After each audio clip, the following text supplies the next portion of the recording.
Hey, it's Tony Brueski, and this is our week in review over the weekend, taking a look back at some of the most compelling conversations and stories that we've covered for you of the last week. Brand new episodes back Monday morning, bright and early, 5 a.m. here on the podcast. Murder in the morning from the Hidden Killers podcast. When I say ritualistic killing, what comes to mind, Stacey? Satanism, standing at the top of a mountain with burning bushes and things like that. Am I right? That was last weekend for me. I was standing by a burning bush doing a little ritualistic exercise. I don't know. I've always been fascinated by people.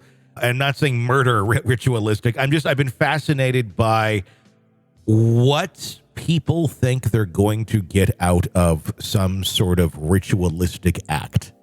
I when it comes to some sort of belief system, not just your ritual is getting up every morning and making coffee, but more so, I'm going to do this because it's going to make the gods or God or whatever look good upon me.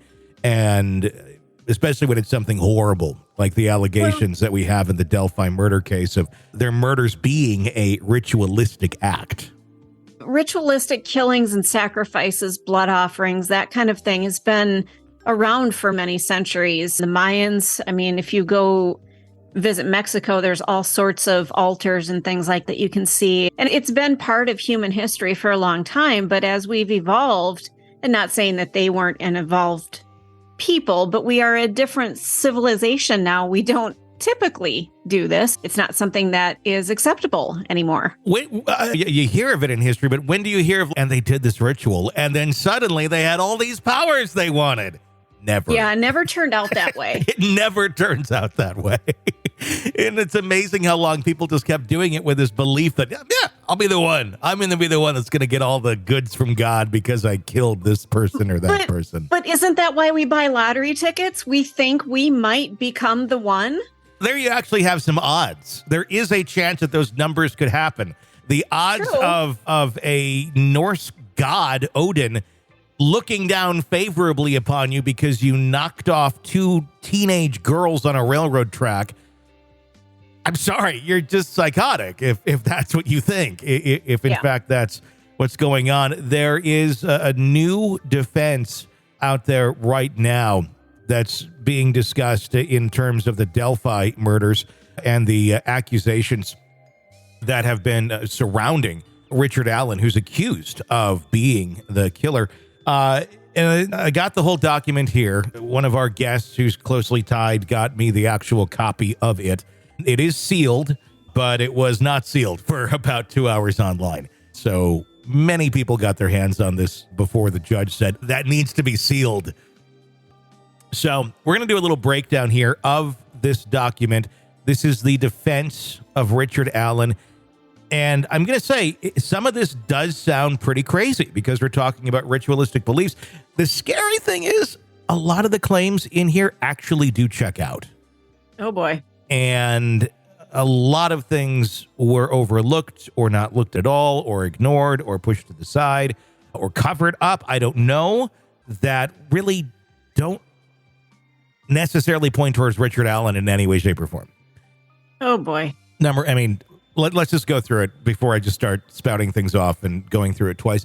In a recent development surrounding the Delphi murders, the memorandum filed with the Carroll County Circuit Court has shed light on potential links between the crime and followers of the pagan Norse religion, Odinism. The document that was filed in court recently suggested that members of Odinism, a religion hijacked by white nationalists, may have been involved in the ritualistic killings of Abigail Williams and Liberty German. And I want to note to you that I sent you a re-description of this episode, and I took the title name out of it just so you, when this is published, it's not there.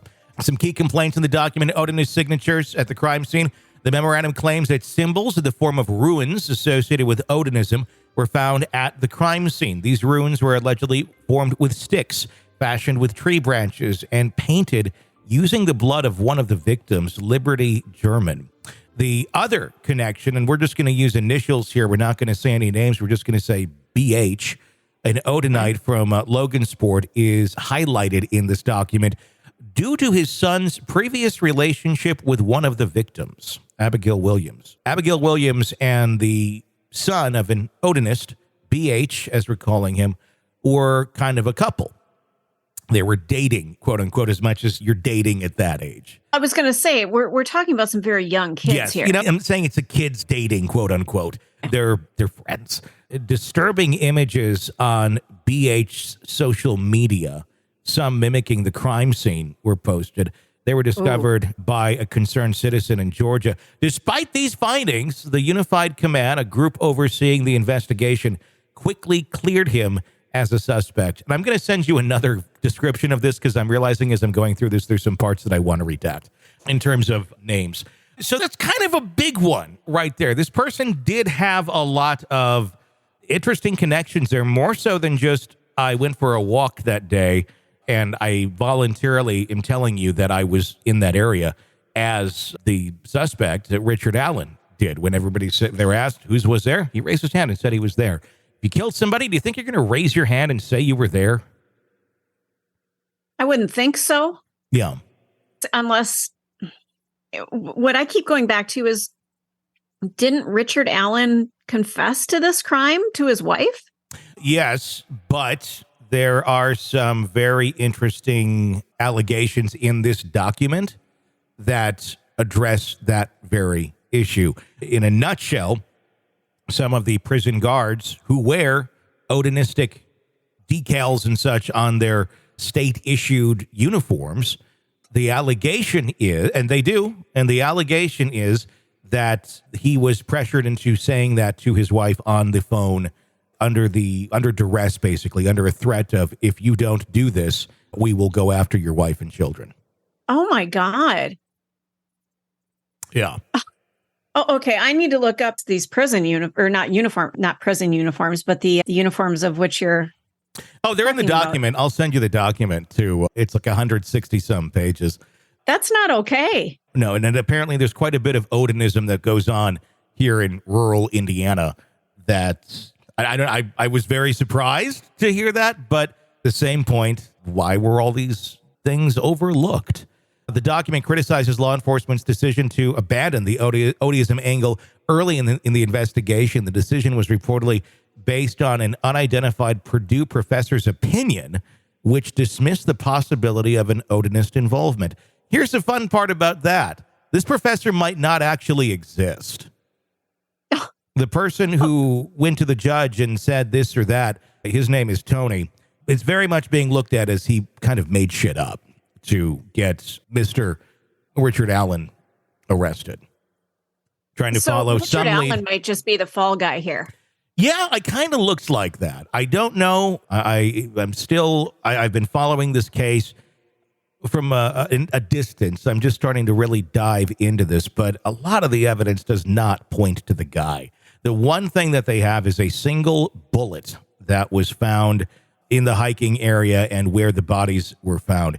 An unspent bullet, meaning it was never shot out of a gun, and the girls weren't shot.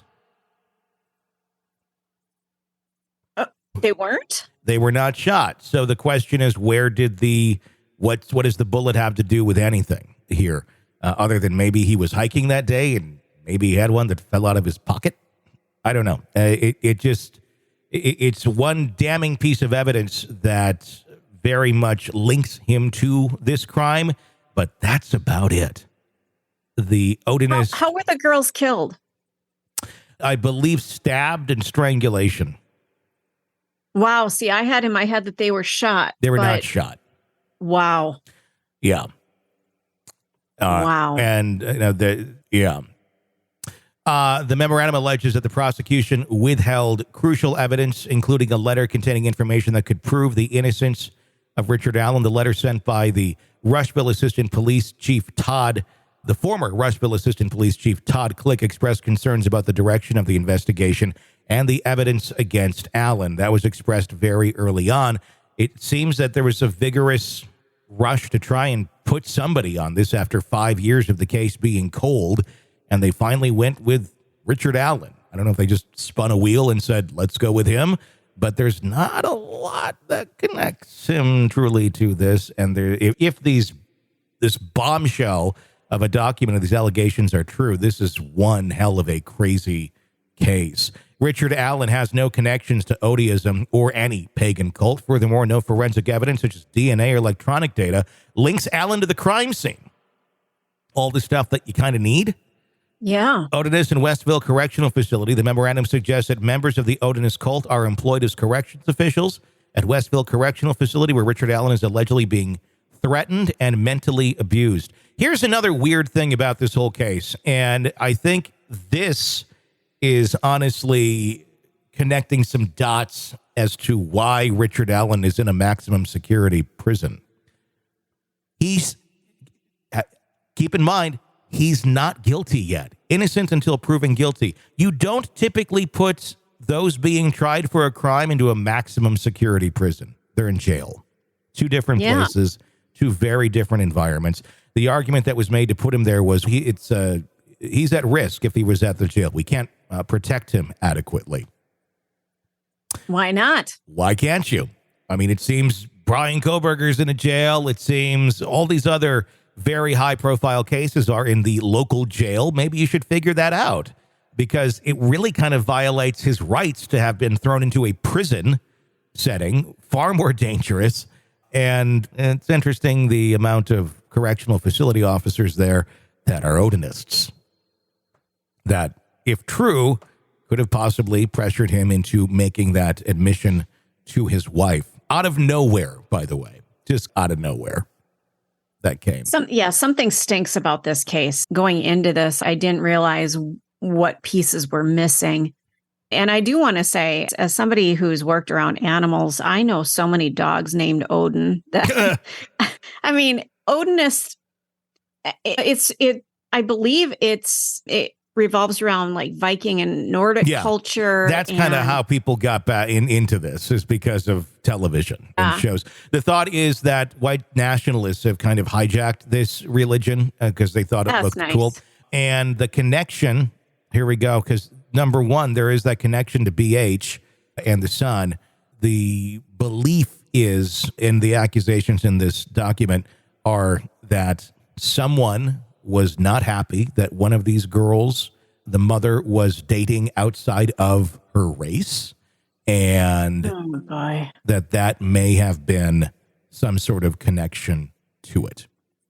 Obviously, I'm in no way saying supremacists. I know, and then obviously in no way am I saying it's bad to date somebody outside of your race. My fiance is. It's like, it's not a big deal. The longer we live, the more everyone's mixed, and I think it's wonderful. But it's, you have some of these white supremacists. I don't know. There's a lot of very big claims being made here, but it does show a lot of reasonable doubt towards Richard Allen, without a doubt. BH was never considered a suspect of the murders of Abby and Libby. State Trooper Jerry Holman, one of the law enforcement officers in charge of organizing and investigating the Delphi murders, claimed this in August 10th of 2023 in a deposition, that H was not ever really a suspect either, which is interesting because we're going to go off the one guy who voluntarily said he was there going for a hike versus someone who has a lot more connections here going on. It just seems something's not right. Another quote, Richard Allen has zero connections to any pagan cult or cults, and furthermore, no forensic evidence such as the DNA or electronic evidence links him to the girls or the crime scene itself. It's a large 160-some page document. It is sealed, so it should technically not be out there, but the court left it on their website, and it's out there now. So you're not going to get it from the court website, though. Yikes. Boy, this is just, there's a lot of shit out there, isn't there?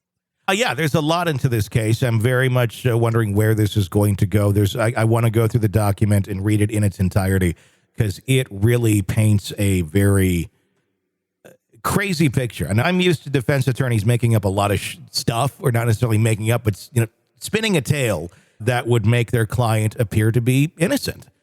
This one, I mean, it feels pretty extreme, but a lot of it checks out. This is going to be interesting to watch. I really, pagan cults and things like that, there is a whole element of our society that many of us don't know anything about, and it exists. Yeah, and that's the thing. I think so many of us were shocked that this sort of stuff goes on. Not necessarily human sacrifice, but the beliefs and the following and some rituals and stuff, it does take place out there.